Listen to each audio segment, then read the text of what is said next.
नमस्कार दोस्तों, स्वागत है आपका हमारे YouTube चैनल में। आज की इस वीडियो में हम गणेश चतुर्थी व्रत की कथा के बारे में जानेंगे। आज गणेश चतुर्थी है और आज घर घर गणपति की स्थापना होगी और उनकी विधि विधान से पूजा की जाएगी। गणेश चतुर्थी को गणपति जी के जन्मोत्सव के रूप में मनाया जाता है और संपूर्ण विधि विधान के साथ घर में 1 दिन, 2 दिन, 3 दिन या फिर 9 दिन के गणेश जी की स्थापना की जाती है। गणेश जी की पूजा में इस कथा को पढ़ना बेहद अनिवार्य माना गया है। मान्यता है कि इस कथा के पाठ से पांडवों को उनका खोया हुआ राज्य फिर से मिला था। आइए जानते हैं विस्तार से इस कथा के बारे में। एक बार नैमिषारण्य तीर्थ में शौनक आदि 88,000 ऋषियों ने शास्त्र वेदता सूत जी से पूछा कि हे सूत जी महाराज, सभी कार्यों की निर्विघ्न समाप्ति किस प्रकार से हो?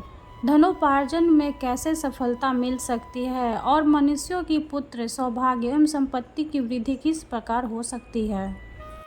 पति पत्नी में कलह भाव से बचाव, भाई भाई में परस्पर वैमनस्य से अलगाव तथा उदासीनता से अनुकूलता कैसे मिल सकती है? विधोपार्जन, वाणिज्य, व्यापार, कृषि कर्म एवं शासकों को अपने शत्रु पर विजय प्राप्त करने में कैसे सफलता मिल सकती है? किस देवता के पूजन अर्चन से मनुष्यों को अभीष्ट की प्राप्ति हो सकती है? हे सूत जी महाराज, इन सब बातों की आप विस्तृत विवेचना कीजिए। तब सूत जी कहते हैं कि हे ऋषियों, प्राचीन काल में जब कौरव पांडवों की सेना युद्ध के लिए संपन्न हुई तो उसी समय कुंती नंदन युधिष्ठिर ने श्री कृष्ण जी से पूछा था, हे कृष्ण जी, आप यह बतलाइए कि हमारी निर्विघ्न विजय किस प्रकार होगी? किस देवता की आराधना से हम अभीष्ट सिद्धि प्राप्त कर सकेंगे? श्री कृष्ण जी कहते हैं कि हे वीर, पार्वती जी के मैल से उत्पन्न गणेश जी की पूजा कीजिए। उनकी पूजा से आप अपने राज्य को पा जाएंगे, यह निश्चित है। युधिष्ठिर ने प्रश्न किया कि हे देव, गणेश पूजन का क्या विधान है? किस तिथि को पूजा करने से वे सिद्धि देते हैं? श्री कृष्ण जी कहते हैं कि हे महाराज, भादो महीने के शुक्ल पक्ष की चतुर्थी को इनकी पूजा करनी चाहिए अथवा सावन, अगहन एवं माघ मास की चतुर्थी को भी पूजा की जा सकती है। हे राजन युधिष्ठिर, यदि आप में श्रद्धा भाव हो तो भादो शुक्ल चतुर्थी से ही गणेश जी की पूजा आरंभ कर दीजिए। व्रती को चाहिए कि प्रातः काल उठकर सफ़ेद तिल से स्नान करे, दोपहर में सोने की मूर्ति 4 तोले, 2 तोले, 1 तोले या आधा तोले की अपनी सामर्थ्य के अनुसार बनवाएं। यदि संभव न हो तो चांदी की प्रतिमा ही बनवा ले। यदि ऐसा कर सके तो मिट्टी की मूर्ति बनवा ले, परंतु अर्थ संपन्न होते हुए कृपणता न करे। यही वर विनाशक और यही सिद्धि विनायक है। मनोवांछा की सिद्धि के लिए भादो शुक्ल चौथ को इनकी पूजा करें। इनकी पूजा करने से संपूर्ण आकांक्षाएं पूर्ण होती है और भूमंडल में इन्हें सिद्धि विनायक कहा जाता है। ध्यान की विधि एक दंत वाले सूप के समान, विस्तृत कान वाले हाथी के समान मुख वाले, 4 भुजाधारी, हाथ में पाश एवं अंकुश धारण किए हुए सिद्धि विनायक गणेश जी का हम ध्यान करते हैं। एकाग्रचित से पूजन करें। पंचामृत से स्नान कराने के बाद शुद्ध जल से स्नान कराएं। भक्ति पूर्वक गणेश जी को गंध चढ़ावे। आवाहन करके पाद, अर्घ्य आदि देने के बाद 2 लाल वस्त्र चढ़ाना चाहिए। इसके बाद पुष्प, धूप, दीप एवं नैवेद्य अर्पित करना चाहिए। फिर पान के ऊपर कुछ मात्रा में सोना रखकर या फिर कुछ रुपया चढ़ावे। इसके बाद गणेश जी को 21 दुभी चढ़ावे।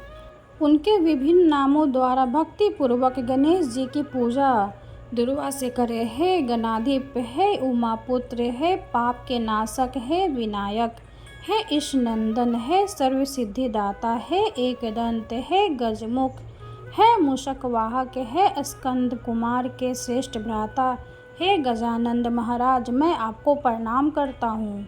रोली, पुष्प एवं अक्षत के साथ 2-2 धूप लेकर प्रत्येक नाम का उच्चारण करते हुए अलग अलग नामों से धूप अर्पित करें। हे देवाधिदेव, आप मेरे धूप को स्वीकार करें, मैं आपकी बारंबार विनती कर रहा हूँ। इसी प्रकार भुना हुआ गेहूं और गुड़ अर्थात गुड़ धनिया जो गणेश जी को परम प्रिय है चढ़ाए। इसके बाद शुद्ध घी से निर्मित 21 लड्डू हाथ में लेकर हे कुरुकुल प्रदीप कहकर गणेश जी के आगे रख दे। उनमें से 10 लड्डू ब्राह्मण को दान कर दे और 10 लड्डू अपने भोजन के निमित्त रख ले। शेष लड्डू को गणेश जी के सामने नैवेद्य के रूप में पड़ा रहने दें। सुवर्ण प्रतिमा भी ब्राह्मण को दान दे दे। सभी कर्म करने के बाद अपने इष्ट देव का पूजन करे। तदनंतर ब्राह्मण को भोजन कराकर स्वयं भोजन करे। स्मरण रहे कि उस दिन मूंगफली, वनस्पति, वर्रे आदि के तेल का उपयोग न करे। अधो वस्त्र और उत्तरीय वस्त्र के सहित गणेश जी की मूर्ति को संपूर्ण विघ्न निवारण के लिए विद्वान ब्राह्मण को दान कर दे। हे धर्मराज युधिष्ठिर, इस प्रकार गणेश जी की पूजा करने से आप सभी पांडवों की विजय होगी। इसमें संदेह की कोई बात नहीं है। यह मैं बिल्कुल सत्य कह रहा हूँ। गुरु से दीक्षा लेने के समय वैष्णव आदि प्रारंभ में गणेश पूजन करते हैं। गणेश जी की पूजा करने से विष्णु, शिव, सूर्य, पार्वती, दुर्गा, अग्नि आदि विशिष्ट देवों की भी पूजा हो जाती है, इसमें संदेह नहीं है। इनके पूजन से चंडिका आदि मातृगण सभी प्रसन्न होते हैं। हे ऋषियों, भक्ति पूर्वक सिद्धि विनायक गणेश जी की पूजा करने से उनकी कृपा के फलस्वरूप मनुष्यों के सभी कार्य पूर्ण होते हैं। भाद्र शुक्ल गणेश चतुर्थी की पूजा शिवलोक में हुई है। इस दिन स्नान, दान, उपवास, पूजन आदि करने से गणेश जी की अनुकंपा से शताधिक फल होता है। यह युधिष्ठिर, इस दिन चंद्र दर्शन को निषेध किया गया है, इसलिए अपने कल्याण की कामना से दोपहर में ही पूजा कर लेनी चाहिए। सिंह राशि की संक्रांति में शुक्ल पक्ष की चतुर्थी तिथि को चंद्र दर्शन करने से चोरी, अभिचार, हत्या आदि का मिथ्या कलंकित होना पड़ता है, इसलिए आज के दिन चंद्र दर्शन करना वर्जित है। यदि भूल से चंद्र दर्शन हो जाए तो ऐसा कहें, सिंह ने प्रसेनजीत को मार डाला और जांबवान ने सिंह को यमालय भेज दिया। हे बेटा, रो मत, तुम्हारी स्यमंतक मणि यह है। ऐसा कहने से आपको कलंक दोष से मुक्ति मिलेगी। श्री गणेशाय नमः।